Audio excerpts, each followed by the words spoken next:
Hey guys, Gathering Magic back again, and it's time for another episode of the Splinterlands Market Watch. This is episode number 20. Today is September 22nd, 2024. And as you guys know, we're going to go over all of the different assets in Splinterlands. We're going to go over tokens. We're going to go over SPS, packs, cards, all that good stuff. So let's get started with the tokens. SPS has seen a nice rebound in the last couple of weeks.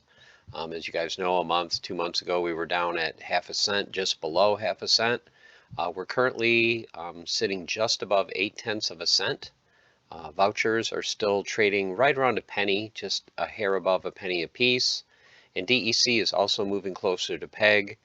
2 weeks ago, we were in the low, like 72 cents per thousand.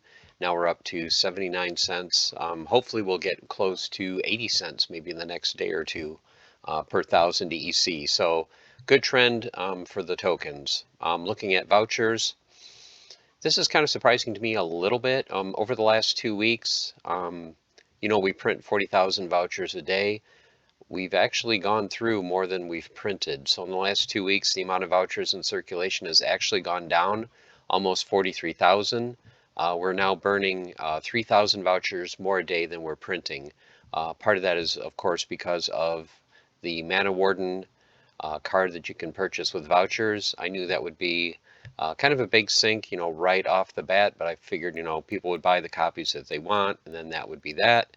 And the voucher price or the voucher amount in circulation would start going up pretty significantly after that, since we can't burn vouchers anymore for energy. And I knew that was a major use. So kind of surprised that the 2-week trend has us down. So I'm curious to see in the next 2 weeks if we're going to continue to burn more vouchers than we're printing per day. Looking at SPS, how much we burnt, this has stayed pretty much constant going over the last month. 2 weeks ago, we were burning right around 28, 29,000 a day. Over the last 2 weeks, we burned 380,000 SPS, so we're sitting at about 27,000 SPS that we're burning per day. You can see the total amount of SPS that we have left. Moving on to packs. Currently, alpha packs are being listed in the marketplace just under 50 bucks. 2 weeks ago, the lowest asking price was $60. 3 packs have been opened. You can see we have a little over 42,000 packs left. Moving on to beta, beta packs have pretty much been consistent right around that $8.50 range. We have just over 20,000 packs available. 15 were opened in the last 2 weeks. Untamed holding very strong at 750. Over 44,000 packs left. We opened 36 in the last 2 weeks. Dice dipped down from 650 down to 575. There's some movement in dice cards, and we'll get to that later on. So kind of surprised to see that the price of dice packs went down slightly, just over 5,000 packs of those remaining. Looking at orb, that went down slightly as well from $8 to $7.50. Over 6,800 packs of orb remaining. Chaos Legion. So Chaos Legion actually has gone up.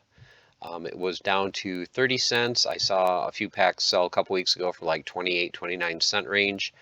Those have quickly been bought up, and now we are trending right around 35 cents a pack for Chaos Legion.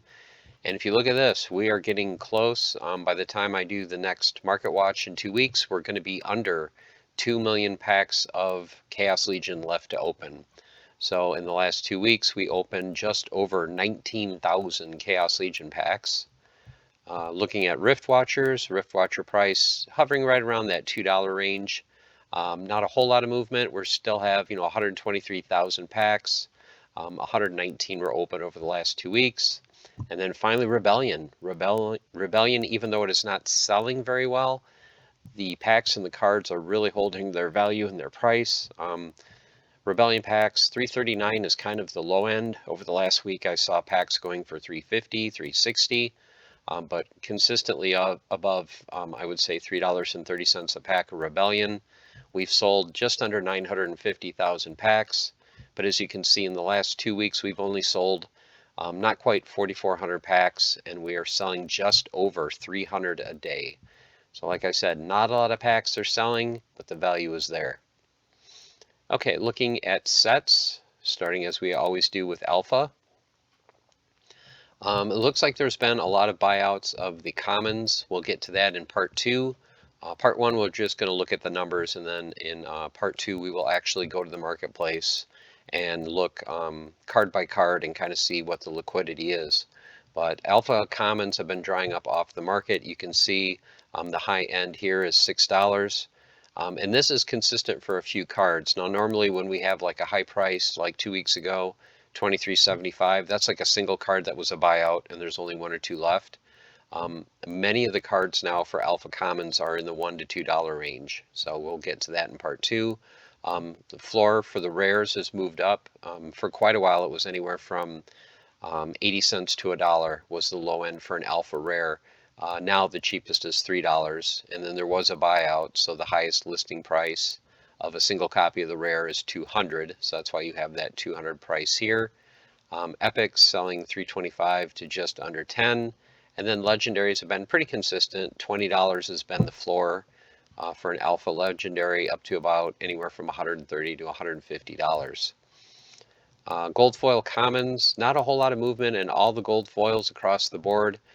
Just the gold foil commons, the low end dips slightly. You know, it's getting close to that $10 price range for a gold foil common. But as you can see, the prices across the board have been pretty consistent. And then, of course, the two legendary gold foils are still there. The Lord of Darkness for 2,900 and the Elemental Phoenix for 155,000. Looking at the promo cards, so you can see too, not a whole lot of movement, although the legendary promo did go from $280 down to $147, and the gold foil versions you can see are also pretty much the same price, both just a little bit lower than they were 2 weeks ago. Okay, moving on to beta. So for beta, once again, the base cards really are not moving a whole lot, other than what I've noticed for the commons is it seems like the commons are slowly ticking up, especially some of the high-end commons. So that's definitely something that we'll go through in part two. But overall, just looking at the numbers, not a whole lot of movement until you see this. The high-end legendary card has been moving up. We will get to that in part two, but you can see the cheapest copy of that main legendary card is sitting at $470. And then for your gold foil, you can see the floor is pretty much the same. Commons are going to set you about $1.33 for the cheapest. Rares are going to be just over $6. Epics, you're looking just under 30 for a gold foil epic. And then your legendaries are usually in that $250 to $275 range. Other than that, not a whole lot of movement for gold foils for beta. Your promo cards, the big movement here was in the Epic. 2 weeks ago, the Epic promo went from 75 cents. Now it's moved up to $3, so that's a 4x in price over just the last 2 weeks. The high-end legendary cards, Prince Julian and Archmage Arius, you can see are basically unchanged in price. The gold foil common promo card, which is the Dragon Summoner, had been above $10 to $15, right in that range. It has come down now to under $7. So if you're interested in getting a gold foil Dragon Summoner, there are some available. Probably only a couple copies, but you can get them for under $7. All right, moving to Untamed. The big movement in Untamed this over the last 2 weeks is in the epics. As you can see here, the epic went from $1.95 to $8.75, so that's the big movement there. Other than that, pretty much no buyouts or no really crazy movement. The legendary card, of course, you can probably guess is Kitty. So Kitty, a couple months ago, had dipped right around $50 or even under $50. But in the last 2 months, you know, it's gone to 75, 90, and now it's up to 95. So we might see Kitty back at $100 pretty soon. The big movement in Untamed was Kron. So Kron had been drifting lower, lower, lower. I remember when it first went under $10, I was so happy to get one at a little over 9. But then it continued to drop down. I even saw it cheaper than $7.98. I think I saw it at like just over $7. So I was kind of surprised when I did the market watch this morning, going through everything. And Kron, the cheapest one on the market, there are 2 single copies for $30 a piece. Now there are some higher level BCX ones that are much better value. I think there's a level 3 one for under 40. So if you have the money to spend, don't spend $30 for a single BCX. If you can afford to spend just a little bit more, you'll be able to get one at a higher level. You can see Kitty went up slightly. Llama went down just about $1. Jodin holding just above 40 bucks. But yeah, the big movement was Kron going up to 30 bucks. Gold foil's pretty much the same as you can see, not a whole lot of movement. They're still holding, 650 for Kitty, about 250 for Llama, Jodin right around the $500 mark, and then Kron right around 200. And then for the promo cards, the one kind of funny stat right here is the Mighty Dricken. There wasn't one a couple weeks ago, and now there's a single copy listed for $10,000. So had to put it in because that's what it's listing for, but just kind of funny to see that listed for $10,000. For the gold foil, Alchemist and Chain Golem, not a whole lot of movement, so you can see the prices here. Okay, going on to dice. The big movement in dice this week was for the rare slot, which is for the summoners. Summoner 2 weeks ago that was $5.99. I believe that was Bright and Bloom. Had kind of spiked in price. Normally it's around $1 or under $1, so that was the big movement. This time it is not Bright and Bloom. It is a different card that spiked to $3.65. So in part 2 we'll get over that, but that is the big movement in dice. Other than that, there's really not a whole lot of movement in a lot of the older sets. You can see the prices here. There was a buyout in one of the gold foil rares. So one of the rares is listed for $99, and it is not the same one as the regular foil. So that is kind of interesting. Okay, moving to Orb.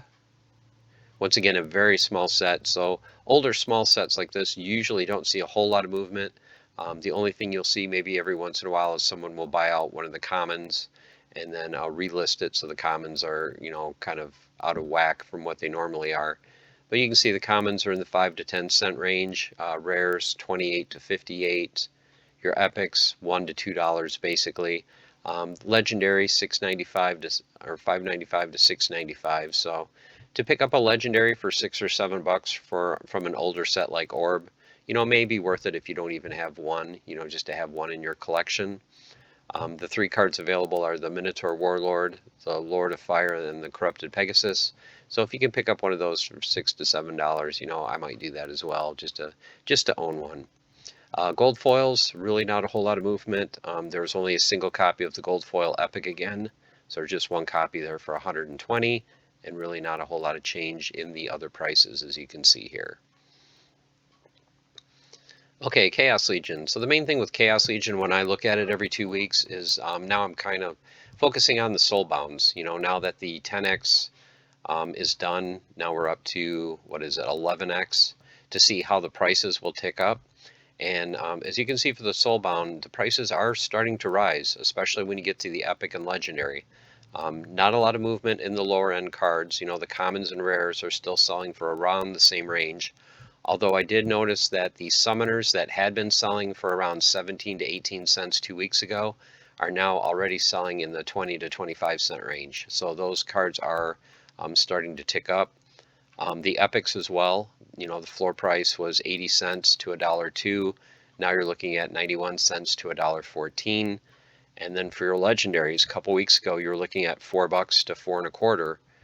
Even for some of the high-end, better legendary cards, now like Iziar is up to $6.50 already.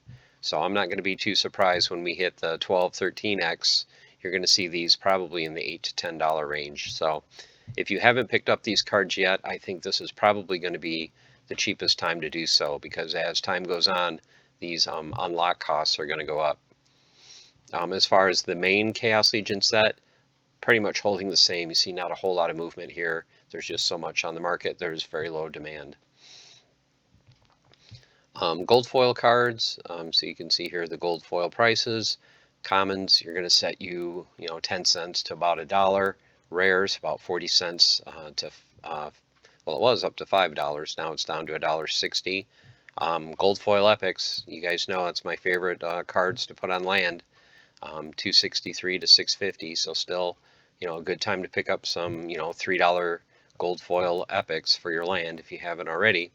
And then legendaries, I was kind of surprised. There are a few cards that had dipped down. I thought we were getting closer to $20 for the floor for the gold foil legendaries, but there are a few now that are in that $16 to $17 range. And then the most expensive is $47 for Chaos Legion. But look at the gold foil prices for the Soulbounds. So the commons ticked up from 76 cents for the floor to 95, and then $1.15 to $1.35.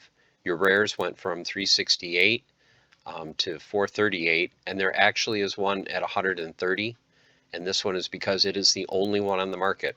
So once again, if there's only one or two on the market, people can name their price. Now it's not going to sell for that, obviously, but that is the listing price. Same thing for gold foil epics. Your floor is still right around $22.50 for the floor. But other than this anomaly, the gold foil epics are ticking up in price, closer to around $50 for the high end. And then for your gold foil legendaries, you're looking at just over 100 for the floor, up to 200 for the high end cards. Okay, moving on to the promos. So the big movement here, the bear is, went from 6 to 7, but Vruz went from 10 cents to 21. So someone in the last couple of weeks really decided they wanted to pick up some Vruz cards and combine them. So he's up to 21 cents. The gold foils, the bear's just above $1, and Vruz is sitting at 2. So he went up from $1 to $2.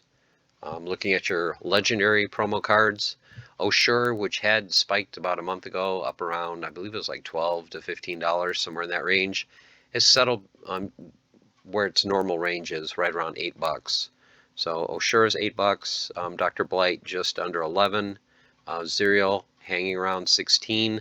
The big movements were in Waka and Lux. Waka went from $90. Now the only ones on the market are 400. And Lux Vega, which for the longest time has been, 160 to 225, maybe up to 240 over the last few months. The cheapest is 320. So the Lux, of course, is max level. After the single copy of 320, I believe the next cheapest available is 500. So if there's anyone out there that wanted a Lux, the last 2-3 months was the time to get it. So when it was 200 and 225, right in that range, it doesn't look like it's going to be coming down to that anytime soon. So there's only like, I think 7 or 8 on the market, and it goes from like 320 to 500 to 600, and then you start hitting 1,000 and more. So Lux Vega is definitely a card to keep an eye on to see how long we're going to have to wait before we go to the market and we're going to see that this is a 4-figure card. So that might be very, very soon. Okay, and then looking at the gold foils, you can see not a whole lot of movement here other than Dr. Blight had been above 200. To me, this seems like a good deal to get a Dr. Blight for under $50. Not a whole lot of movement in the other ones. The gold foil Lux that was listed 2 weeks ago is no longer on the market. Rift Watchers, let me think, was there anything different with Rift Watchers? I think the only movement that I saw in Rift Watchers was the Epic. For the longest time, in fact, as far as I can remember, Ilthane has been the highest priced Epic. It wasn't the highest priced Epic this time, so I'll let you guess which Epic you think passed Ilthane in price, but that is now still a reasonable price, $1.84. And then 2 weeks ago, the cheapest copy of Inevitable was $89. It is still the highest priced card, but now single copies are $19. So that's about when it's been trading, is anywhere from $20 to $25 until you get buyouts and you get those crazy price spikes. And then your gold foil cards, pretty much the same for the first 3 rarities, not a whole lot of movement. And the highest priced gold foil legendary, I believe, was C-Rec, sitting at $400. Okay, Rebellion. So the cool thing I got to do with Rebellion this time is I actually got to add the Soulbound section for Rebellion cards, since we are now recently able to unlock and sell Rebellion reward cards. Now I can track this and show you guys how prices are going for that as well. So for the normal cards, not really crazy movement. Commons, 5 to 25 cent range. Rares, 15 to $1.50. Epics, 68 cents to 275. Legendaries, right around $4 for the low end. up to 30, and I think you guys know who the $30 legendary is from Rebellion. Looking at the gold foils, gold foil is going to sit you 65 cents to $4. Rares 2 to 15, epics 17 to just under 30, just under 28, and then gold foil legendaries, the cheapest is 60 up to 295. So, but the soulbound cards, it's like, let's take a look at these. So what are these selling for? So your commons are selling 7 to 12 cents. Now this is kind of an anomaly because, even with DEC being under peg, I think it's going to cost you 8 cents to unlock it. And especially with a 6% market fee, you're actually going to lose money selling it at 7 cents. So I'm still thinking the floor for this should be about 9 cents if you want to make even a fraction of a penny per card. So I don't think the 7 cents is going to hold. But 9 to 12 cents seems to be about the range for a common at the unlock price. Rares are selling 36 to 50 cents. Epics have come down quite a bit. $1.68 is the floor price here to $3.24. I don't think the floor can go much lower before you get to break even and not worth it. And then your legendary, lowest legendary price was $9 up to $19.75. So we'll see as the time goes by how these prices fluctuate. But as far as I know, the unlock cost is going to remain consistent at 20x. So there may be a little bit of movement. Maybe the floor price on this side comes down a little bit, but it can't come down a whole lot more before you hit the break-even price. Okay, so now for the gold foil commons, the interesting thing here was the legendaries. Now, one thing to note is it's going to cost, I believe, 250,000 DEC to unlock a gold foil legendary from Rebellion Rewards, and then you have to list it, and then you have to hope it sells. So there's none on the market. I don't expect there to ever be one on the market. Maybe one, but there's not going to be a whole lot of people that are going to unlock it for almost $200, put it on the market to make, how much are you going to list it for? 210, 220? So you're going to risk $200 to try to make 10. So there is going to be a handful of most of these cards on the market, but I don't think that's going to be anytime soon. It'd be interesting to see, and if someone does actually unlock one and list it, I will definitely note it, but don't think there's going to be gold foil legendaries. These could end up being the rarest of the rare. When the unlock process ends, the people that own them are probably going to be the only ones that have them. I don't think anyone coming into the game, months and years from now is ever going to be able to get one of these, because like I said, I don't think there's going to be hardly anyone that lists these for sale. But you can see the prices here. The epics, $44 to $60 on another good range. Rares, $11.30 to $20. So low end may come down a little bit, but can't come down a whole lot more. But yeah, this is definitely the one thing that I'm going to be really interested in tracking going forward. Okay, moving on to some of the key legendary cards. So these ones I've been tracking. So Kai went down from 948 to just below $6. A Kane went from 1568 up to 19. Rage had a nice price increase from 18 to 25. Darg went from just under 14 to $13. Venka from 2768, currently just under 30. Lorcas went from 26 to currently 23.50. Cryptic 2 weeks ago was 17.50. Now it's sitting at 21. And Tofu, which had been selling for just under 33, currently is at 30. This is the lowest I've seen the last few days. I've seen a lot of copies and still in that $32, $33 range. So would not be surprised if 2 weeks from now this is back in the low 30s. And then the new card, Elias, just EMP, he is currently selling for $22. For the gold foils, you can see the gold foil prices here. I won't read them all. They're pretty much the same. Dark did have kind of a big spike going from 94 to 149. 2 weeks ago there was an Evenka, now there's one for 275, and the other ones are pretty much holding their value. Okay, and then finally for the promo cards, Grimbard and Smith holding pretty good. 278 2 weeks ago, still hitting 270, 272. The gold foil still holding strong at $50. Mantaroth saw the big spike, a buyout of Mantaroth. There was only a couple on the market. He has been consistently in that $30 to $40 range per BCX. Now the single BCX copy is going to run you just under 100. So Mantaroths have been drying up off the market. Enforcer 46 cents, came up a little bit to 51. Baron Fiat dropped from 660 to just under $6. The gold foil versions, like I said, Grimbard & Smith is right around 50. Mantroth, there's one for 350. The Enforcer is still 458 for a gold foil, and then Baron Fiat is sitting at 63. Mana Warden, the voucher card. So he's dipped down a little bit under 20 cents, so he's currently sitting at 19 cents. The gold foil, which was 3 to 350 a couple weeks ago, is now down to 240. And then the new promo cards, Sanctus is currently selling for $1.97 for the regular foil and $14.50 for the gold. And then Eleanor is selling for $30 on the market, and the gold foil copy is sitting at $2.19. Okay, guys, there you have it. So there's all the data and all the numbers for this week's edition of the Market Watch. In part 2, I will go to the market and we will look set by set and just kind of go through all the different cards, look at the liquidity, how many copies there are of each card, if there's been any buyouts, all that fun stuff. So stay tuned for that in part 2 coming up shortly. So hope you guys are doing well. And remember, stay the course, keep on forging, have fun, and I'll see you soon with part 2. Take care.